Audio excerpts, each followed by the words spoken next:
here so much. I feel so back in the middle of things. Thank you very much for having me here, and fellow Toastmasters, and especially Randi. Was a very loving speech. 12 days in Italy, and the first thing I wanted to see was my puppy, so I understand completely. Randi's goal was to present a talk that was organized in a manner that leads the audience to a clearly defined goal.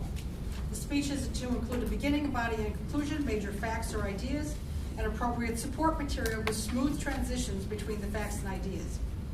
In addition to the verbal evaluation, I'm completing the written evaluation. I just thought that the organization of this and the imagery were the two things that stood out to me.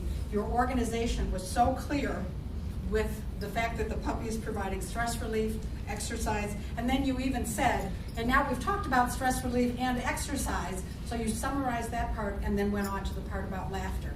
And it was just so clear and easy to follow, and then your imagery was amazing to me. The idea of the alarm clock on strike. How do you put the fact that your alarm clock doesn't work? Because it sets off all kinds of things in my mind about, didn't you set it, or did the battery go out, or was there a storm? But no, just an alarm clock on strike.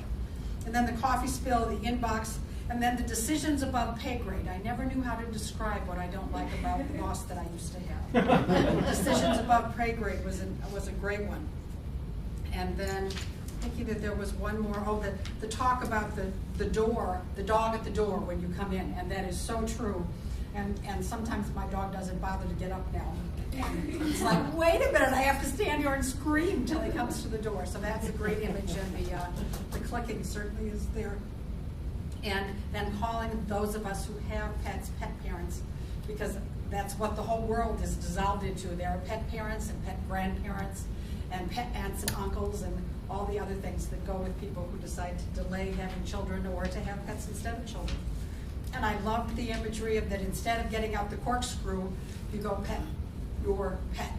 And the whole thing was just, it was full of ideas. It talked about, that it created oxytocin or that it created serotonin. And so there were lots of facts in there, but they were all so melded with the emotions of being a pet parent.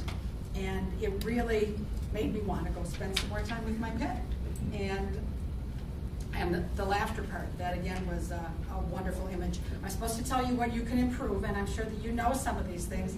I did seem to think that you were looking at your notes. I'm not sure if that was that or if you were just looking down, and you asked me to look for eye contact.